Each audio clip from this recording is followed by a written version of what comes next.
তীব্র তাপদাহের পরে স্বস্তির বৃষ্টি হলেও আসলে একটানা কোনো কিছু তেমন ভালো লাগে না।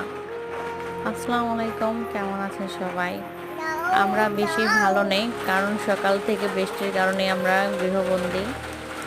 দুপুরের পর থেকে হঠাৎ করে দমকা হাওয়া বইছিল, পাশাপাশি ঝড়ো বৃষ্টি হচ্ছে।